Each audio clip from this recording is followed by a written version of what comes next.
No es ninguna novedad que 2020 fue un año desafiante en lo emocional para todas y todos. Desde nuestros núcleos familiares al trabajo de los gobiernos del mundo, adaptarse a la emergencia sanitaria y reinventar nuestras maneras de vivir, hacer y relacionarnos con los demás se convirtió en un proceso esencial, aunque no exento de costos.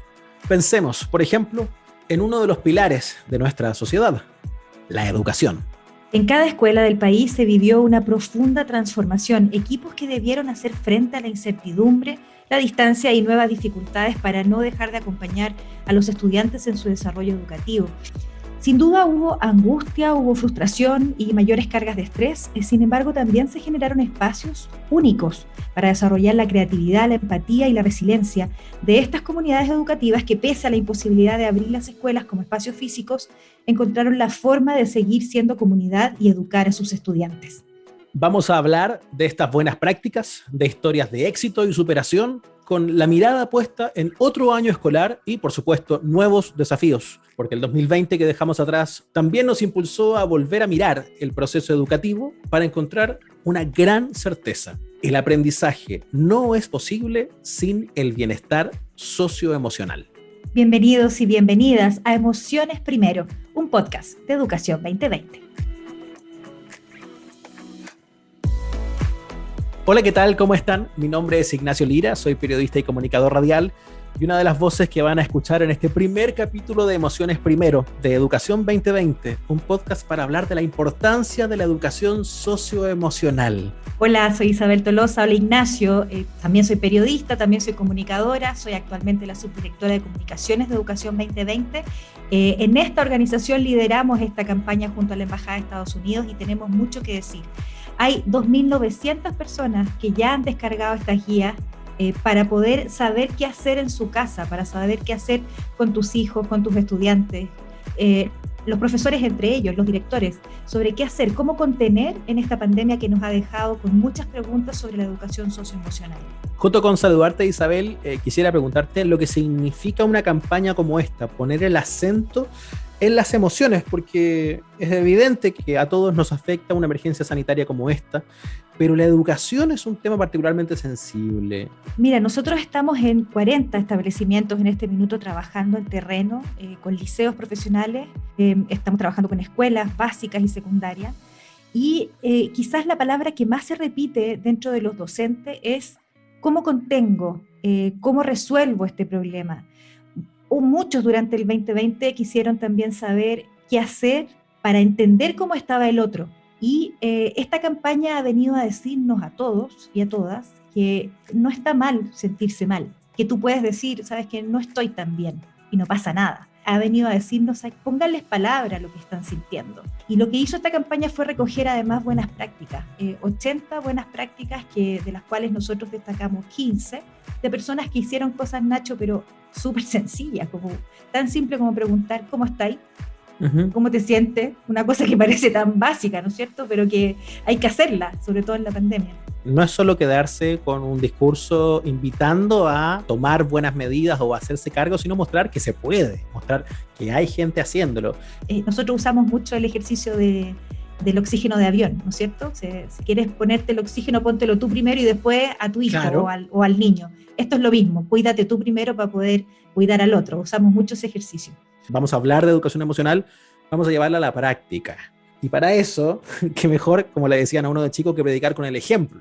Vamos a conocer estas historias de educadores y educadoras que usaron su creatividad, su empatía, para mejorar el trabajo escolar en medio de esta crisis sanitaria. Este primer capítulo comienza con una primera historia.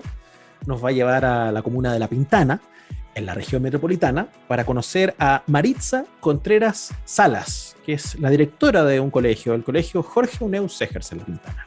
Claro, Maritza desarrolló un método bien sencillo, pero altamente significativo para reforzar los vínculos a distancia dentro de su comunidad escolar. Ella armó un espacio de encuentro con un equipo docente, también con los inspectores, también con otros directores de área, y ella lo que hizo fue simplemente hacer diálogos grupales, fue poner en el asunto del correo un café con la directora. Tan sencillo como eso, pero nunca se imaginó que iba a terminar en un ciclo de conversaciones y prácticamente de catarsis con su equipo con el que trabajaba todos los días. Dejemos que ella misma nos cuente esta experiencia. yo quise partir con los inspectores porque ellos no tenían contacto con los estudiantes. Se me ocurrió enviarles el correo, que fue a través de Meet, y salía dentro del título un café con la directora.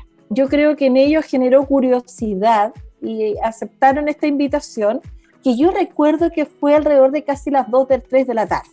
Y principalmente ellos empezaron a comentar lo mucho que extrañaban el colegio y lo mucho que extrañaban a los alumnos, y también que se extrañaban entre ellos. Y bueno, cada uno empezó a contar sus historias, sus anécdotas, nos reímos, me reí mucho, lo pasé tan bien. Fue como establecer una relación con amigos. Y era una relación netamente, primero comenzó como algo laboral, saber cómo están, pero de pronto fue tan distendido que nos reímos, y esto tenía que llegar a un término, yo tenía que terminar la conversación porque no podía ser eterna. Y les pregunté, les dije, chiquillos, ¿y si tuvieran que volver al colegio, volvería? Inmediatamente todos me dijeron que querían volver. Yo creo que ellos necesitaban contención. Yo creo que necesitaban hablar del colegio, sentirse parte de algo. Algunos tenían pena, crisis de pánico, y algunos de ellos, cuando regresaron al colegio, regresaron súper bien. Después de ese café, ellos sí fueron citados al colegio. Yo los vi alegres, los vi contentos, en la zona que ellos querían estar, activos, los vi siendo como son. Estaban contentos del lugar donde trabajan. Después de una tragedia, fue como volver a reencontrarse, chuta, estamos bien. Sirvió para alentarnos a que ellos vinieran a trabajar, porque ellos querían venir a trabajar. Es difícil no identificarse con estos inspectores con los que hablaba Maritza, esto de echar de menos, es lo primero que le dicen. Dicen, oye, pero Nacho, ¿a ti no te pasa que te dan ganas de volver a la radio, no a trabajar, sino que a tomarte un café con el partner de todos los días, o no? Absolutamente, son las otras cosas que implica estar en la pega, no es solo lo que voy a hacer, ¿no? Es la cosa más humana, más social. Acá se vuelve muy valioso este ejercicio que, como tú bien decías, Isa, es como sencillo, ¿no? Tómate un café con la directora, conversemos un par de cositas, pero se empieza a ser revelador. Fue súper distinto lo que ella conversó con los inspectores a lo que conversó con los docentes, lo que conversó con los padres, lo que conversó con las unidades técnico-pedagógicas. Cada uno tenía un tema distinto a tratar, cada uno tenía una problemática distinta, algunos tenían más miedos que otros, más incertidumbre, algunos estaban más mal económicamente, muchos empezaron a contar que tenían un familiar enfermo, y es bien bonito lo que va pasando, porque de alguna manera uno se da cuenta que en el mundo laboral, a veces con una pregunta tan sencilla, que a lo mejor hoy día en este mundo virtual debiéramos tomarnos ese tiempo para partir una reunión virtual preguntándole al otro cómo estáis. ¿Y qué diferencia puede hacer? Pasar de la conversación de los inspectores que tenían sus problemas a lo que pasaba con los profesores también fue un ejercicio muy interesante. Escuchemos qué nos dijo Maritza Contreras sobre sus profesores en el colegio. El colegio tiene 330 funcionarios, por lo tanto, en algunos profesores también el relato también era más distinto, porque ellos fueron capaces de recoger el drama que tenían nuestros apoderados. Empatizaron mucho con el dolor del apoderado, con el dolor del estudiante. Y el relato de ellos era más de cautela. Manejaban la información que es crudo decirlo, había gente que no tenía que comer. Teníamos apoderados que sus familias habían fallecido, que el apoderado también buscaba una ayuda. Los profesores fueron un puente súper importante para que nosotros pudiéramos brindar ayuda. No sé si decir, a lo mejor tenían miedo, a lo mejor sí, había miedo de volver al colegio, de resguardarse con los suyos, de ojalá que no les pasara nada. Y esa fue el primer apronte también, porque algunos profesores tuvieron que volver a realizar sus clases con los terceros y cuartos. Los profesores volvieron y fueron súper valientes en volver, porque hasta ese momento también estábamos recién iniciando una fase 3, por lo tanto fue bonito el regreso, porque pese al susto o pese a la incertidumbre, fueron capaces también de organizar una bonita ceremonia de graduación con los cuartos medios. Qué interesante lo que cuenta Maritza, como un grupo de profesionales totalmente distintos, los docentes y las docentes, ellos tenían más relación con los apoderados. Entonces comenzaron a salir los problemas sociales.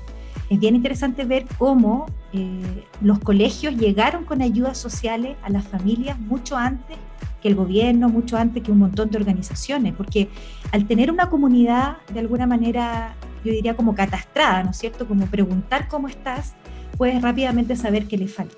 El regreso además a las clases presenciales, como contexto, el Colegio Jorge Neus de La Pintana fue el día 16 de noviembre del año que recién pasó. Y volvieron todos los profesores, volvió el 100% de los docentes. Las dificultades que se detectaron dentro de las casas de los estudiantes motivaron a abrir una especie de estrategia aún más completa de educación socioemocional y contención, y que apuntó a nuevos elementos de la comunidad escolar y también para ir en ayuda de los apoderados. Escuchemos lo que Maritza nos dice sobre este tema. Nosotros hace 2 años atrás que estamos trabajando la educación socioemocional. Yo siento que en un comienzo todos dijimos, ya, sí, es una capacitación. Sin embargo, el sentido cobró cuando fue el estallido social y con mayor realce durante la pandemia. Y yo te digo que hoy en día sí tenemos un proyecto socioemocional. Sí, los profesores saben ahora cómo contener. Sí, tenemos un departamento de orientación que también contiene a los apoderados. Durante la pandemia también trabajamos con los apoderados para saber ellos cómo tratar a sus hijos. Nuestro gran problema fue que no todos los apoderados tenían los recursos para poder conectarse. También se les dio contención a los apoderados. Contención emocional que ellos pedían, no sabían cómo actuar, cómo convivir con la familia, con los hijos. Por lo tanto, el puente que hicieron los profesores fue súper importante. Empatizaron mucho con el dolor del apoderado, con el dolor del estudiante. Esto es algo que nunca pensamos que podía venir. A veces nos queremos hacer los fuertes y no somos tan fuertes. Los profesores necesitan cuidado, necesitan protección también. Yo creo que eso es relevante, cuidar a los profesores, contenerlos, escucharlos. La reflexión final que hace Maritza, la directora de este colegio de La Pintana, acerca de escuchar y contener a quienes se escuchan y contienen, encarna mucho esta campaña de Educación 2020 con el objetivo de poner las emociones primero. Ahí está el núcleo de cómo seguir avanzando, porque tenemos un año por delante, un año escolar, y Isa, que está con las mismas o incluso más incertidumbre de 2020. Hay muchas cosas que no están resueltas sobre cómo se va a llevar adelante la educación y otras labores fundamentales, pero también uno tiene que ir tomando la pausa de ver qué hemos logrado aprender hasta acá. Y sabes que hay algo que también hemos aprendido en esta campaña, es que cobró mucha relevancia el WhatsApp. El WhatsApp se transformó en vehículo de comunicación. Hay un delegado de curso, ese delegado de curso habla con el profe, pero ese delegado también transmite a todos los profesores, entonces están en red, están todos conectados. Se transformó el WhatsApp en una herramienta comunicacional para poder saber cómo está el otro. Por eso los profes supieron antes que el resto cómo están las familias, cómo estaban las familias en pandemia. El sitio es emocionesprimero.educacion2020.cl. Ahí puedes encontrar los detalles de la campaña, esas historias destacadas como la que escuchamos recién de Maritza en La Pintana, y estas 4 guías teórico-prácticas para familias, docentes, directivos y profesionales de la educación que tienen recomendaciones y estrategias para el aprendizaje socioemocional. Bueno, Nacho, avancemos en otro tema. A propósito de la experiencia que compartimos recién, hemos aprendido que hay que reconocer y validar las emociones propias, por cierto, también las de las demás, pero también tenemos que entender que todo lo que estamos hablando tiene que ver con educación socioemocional y que hemos dicho que es ideal que en el mundo, en la comunidad educativa, esta educación socioemocional sea transversal. Ni tú ni yo, Nacho, vamos a poder responder estas preguntas, así es que mejor que le pidamos ayuda a una experta. Invitamos para este podcast a Javiera Lacalle. Ella es asesora de proyectos de Educación 2020, es psicóloga de la Universidad Diego Portales con un magíster en psicología de la educación con mención en primera infancia, y además trabajó en esta guía, estas 4 guías que pueden descargar desde la campaña Emociones Primero en la página educacion2020.cl, ¿no es cierto? Ahí uno puede descargar las guías. Estuvieron a cargo de Javiera Lacalle y un equipo, y vamos a conversar con ella. Javiera, bienvenida. Hola, ¿qué tal? ¿Cómo están? Gracias por la presentación. Gracias a ti por sumarte a esta conversación, Javiera. Nosotros revisamos la historia de una directora de colegio que desarrolló un método muy sencillo pero muy significativo para hablar con su equipo, para conectar con las personas que trabajaban en este colegio, con los inspectores y con los profesores. Y cuando habló de los docentes, mencionó algo bien particular porque resulta que estos profesores eran los primeros en enterarse de la dura realidad de las familias que estaban en pandemia, de gente que estaba muy complicada, que había perdido el trabajo, que estaban atravesando problemas de salud. Se convirtieron de alguna manera en una primera línea emocional de contención. Si bien es súper valiosa esa posibilidad de ellos de ser un puente, también es cierto que los profesores escuchan y se exponen a problemas que ellos no pueden solucionar, porque puede ser sencillo también verse superado por los problemas de los demás. Es súper interesante ese tema porque tenemos una primera línea como súper evidente que es el sistema de salud, pero también están los profes en la primera línea en términos de contención socioemocional, y ellos también tienen su vida y también tienen sus problemas. Este tema no debiesen manejarlo solo los profesores y profesoras, debiese haber toda una cadena detrás que permite que ellos estén en las mejores condiciones para enfrentar estos desafíos.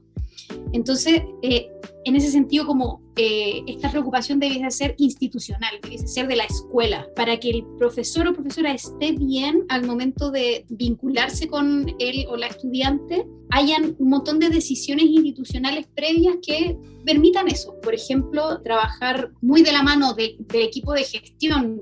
¿Qué puede hacer el equipo de gestión para ayudar en esta cadena? Primero, entregar espacios concretos y establecidos y cuidados para que ocurran instancias de contención socioemocional entre docentes y que sean liderados por las duplas psicosociales.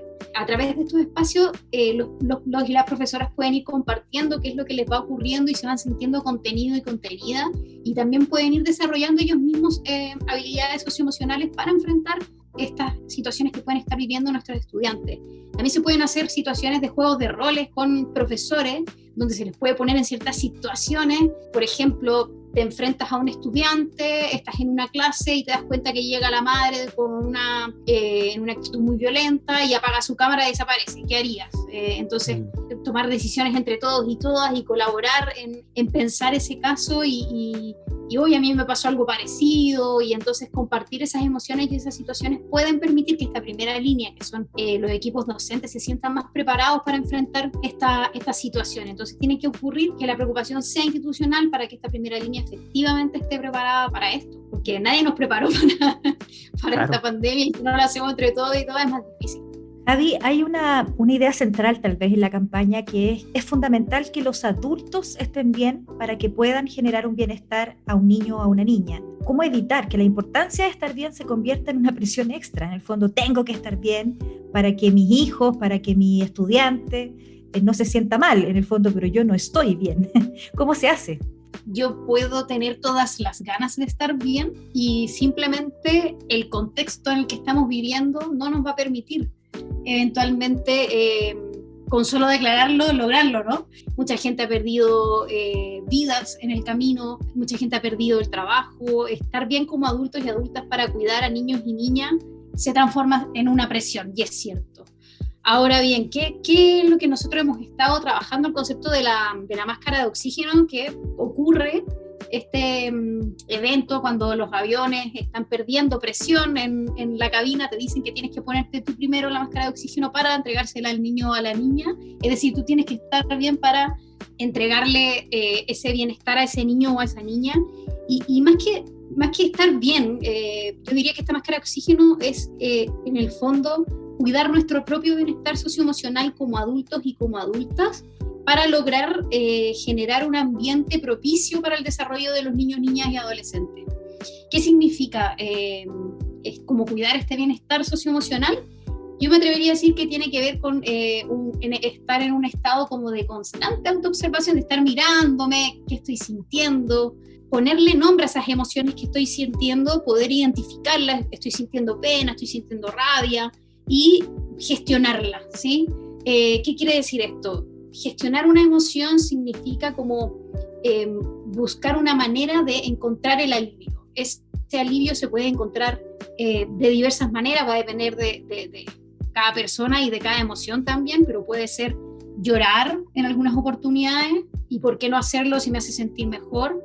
En otras oportunidades ir a dar una vuelta, y por qué no hacerlo, o buscar un abrazo, entre otras cosas. Una vez que yo identifico esta emoción y gestiono para poder sentirme mejor, es altamente probable que haya un mayor nivel de bienestar en mí como adulto o como adulta y pueda entonces contener al niño o a la niña. Esa sería como más o menos la ruta que yo invitaría a seguir, y no ponernos la presión de estar bien, sino de estar como enfocada en nuestro bienestar socioemocional, de estar cuidando. Estamos conversando con Javiera Lacalle, psicóloga de Educación 2020, en este podcast que estamos haciendo junto a Nacho Lira para conocer un poco más de esta campaña Emociones Primero. Javi, hay una palabra que se usa mucho, ¿no es cierto? El autocuidado. ¿Se puede practicar este autocuidado cuando ya realmente no tienes acceso a los equipos psicosociales, no tienes acceso tampoco a un profesional que te pueda ayudar? ¿Lo pueden hacer los profesores, las profesoras, las madres, los padres? Está muy manoseada esta palabra autocuidado. ¿Se puede o no se puede? Mira, yo me atrevería a decir que sí, que efectivamente uno como persona se puede autocuidar, y lo que a mí me genera sensación de bienestar no necesariamente es lo mismo que a ti o a Ignacio, ¿cierto? Entonces el cómo se resuelve el autocuidado va a depender de lo que a cada uno y cada una le hace bien. Ahora bien, pensando como en la escuela, a mí me da la sensación de que el concepto de autocuidado es un poco tramposo, porque en el fondo la responsabilidad de autocuidarse queda en la buena voluntad, por decirlo así, de cada una de las personas que conforman la comunidad educativa. Y yo creo que hay que dar un paso más allá y pensar en autocuidarnos. Y ahí insisto en esta cadena que se necesita para que él o la docente esté en las mejores condiciones para enfrentar situaciones de crisis con sus estudiantes. Entonces yo apuntaría a autocuidarnos, a generar espacios de contención, a levantar necesidades de parte de los equipos docentes, y que en el fondo ellos puedan transparentar qué están necesitando para estar mejor para enfrentar estas situaciones de crisis con sus estudiantes. Hablaste de un concepto tramposo del autocuidado, y se me ocurre que también es fácil que estos conceptos se confundan si no tenemos una idea general sobre el tema. Hay una tendencia constante a esto de que uno tiene que estar bien. Tú tienes que estar bien y tú puedes, ¿no? Un reforzamiento que tiene un discurso medio majadero de que el problema y la solución parece estar en uno mismo, pero resulta muy claro, tanto en la conversación que tenemos contigo, Javiera, como en los casos que hemos examinado, que tenemos que apoyarnos en una comunidad. Entonces, me preocupa también. El bienestar en el fondo es algo que se construye. Y sin duda lo que tú dices, Ignacio, de construirlo en comunidad hace que el camino esté más pavimentado. Creo yo que hay que buscar apoyos, y en parte el estar bien muchas veces puede significar pedir ayuda y tener la humildad para pedir ayuda y ser valiente en el momento de pedir ayuda, y que está bien hacerlo si es que en realidad ya no puedo más. Bueno, la directora de La Pintana, Javi, de alguna manera trató de hacer algo. Ella, por lo que tú dices, Nacho, no asumió que había que estar bien, sino que todo lo contrario, ¿no? Más bien dijo, voy a hacerme cargo de que hay mucha gente que está mal, sí, y tengo que hacer algo. Es un diagnóstico mucho más real, ¿no? Sí, claro. Sí, o sea, si yo estoy mal, ¿cómo estarán mis profesores, mis directores, mi gente? Mejor asumamos entre todos que tenemos que apañarnos un poquito, para usar un lenguaje muy juvenil. Javi, ¿qué rol tendrían los directores o las directoras? ¿Cómo pueden ellos facilitar el aprendizaje socioemocional de sus docentes para que aprendan a contener a sus estudiantes? El rol de los directivos es bastante clave. En primer lugar, creo que tienen que tener como una sensibilidad como súper desarrollada para estar súper atentos y atentas a las necesidades de la comunidad. Muchas comunidades educativas, de hecho uno de los casos que está en nuestras guías, realizaron encuestas de levantamiento de información que permitieron conocer las necesidades de las comunidades. Ese tipo de actos son súper significativos e importantes, de saber cómo está mi gente y qué está necesitando. Yo diría que desde los equipos directivos, resguardar espacios de encuentro, de contención entre los equipos docentes también es muy importante, y que ojalá sean liderados por equipos psicosociales, para que ellos mismos puedan ir modelando en estos espacios cómo se genera la contención socioemocional y cómo entonces los equipos docentes pueden hacerlo con sus estudiantes. Básicamente yo diría eso, como resguardar los espacios, destinar los recursos a ello y tener esta sensibilidad de estar atentos y atentas a las necesidades de la comunidad. Javiera, antes de cerrar la conversación, quisiera ahondar en el rol de los profesores y profesoras con sus estudiantes. ¿Dónde se sustenta esta importancia de vínculo entre profesor-estudiante? Pensando que uno también tiene los apoyos familiares, la casa, los afectos. Me dan ganas de preguntarle a ustedes como ¿de qué profesor o profesora se acuerdan del colegio? ¿Qué aparece ahí? Y las respuestas a esta pregunta, yo me imagino que las personas que están escuchando esto y ustedes mismos y ustedes mismas les aparece profes que se vincularon de una manera distinta con nosotros, pues, que nos marcaron desde lo emocional, desde lo vincular y lo emocional. Ahora, ¿por qué es tan importante en los procesos de enseñanza y aprendizaje el vínculo? Porque en el fondo mi visión como profe es que mi estudiante aprenda. Si yo sé quién es él o la estudiante que tengo al otro lado, si yo conozco su historia, si yo conozco sus intereses y sus gustos, entonces yo puedo ir como adaptando las experiencias de aprendizaje en función de eso. Si yo sé que le gusta la música, entonces lo agarro por ahí para que aprenda matemáticas. Si yo no conozco a mi estudiante, no puedo hacer nada de esto, no puedo adaptar las experiencias de aprendizaje para que aprenda más y mejor, no puedo saber si es que le pasó algo. Entonces es ahí la importancia del vínculo en los procesos de enseñanza y aprendizaje. Te queremos agradecer mucho que nos hayas aclarado estos conceptos de la campaña y de verdad yo no sé qué opinas tú, Javi, pero siento que ha sido una tremenda herramienta para un montón de personas. Así estamos súper contentos y contentas con los resultados que hemos tenido y con el entusiasmo que le han puesto las comunidades, la cantidad de descargas. Lo importante es que llegue a las comunidades, que les sirva y que lo usen. Eso para nosotros es lo más importante, que llegue y que funcione. Muchas gracias, Javiera, por esta conversación y por el trabajo de estas guías teórico-prácticas que están disponibles en el sitio de Educación 2020, psicóloga y magíster en psicología de la educación. Gracias por conversar con nosotros. En este sitio web, educacion2020.cl, puedes encontrar herramientas, guías teórico-prácticas, ejemplos e información sobre la campaña Emociones Primero. Te invitamos también a ser parte de esta iniciativa en tus redes sociales y en tus círculos cercanos, compartiendo estos diálogos con el hashtag Emociones Primero. En los próximos episodios de este podcast estaremos compartiendo más historias de buenas prácticas y estrategias que han desarrollado diversas comunidades educativas para sobrellevar esta crisis sanitaria. También hablaremos con más especialistas para entender conceptos como la empatía, la fatiga pandémica y nuestro propio aprendizaje en medio de la contingencia. Si te identificas con estas historias, no dudes en incorporarlas en tu propia realidad y a ponerlas en práctica. Y además, siempre, siempre a poner las emociones primero. Hasta el próximo capítulo.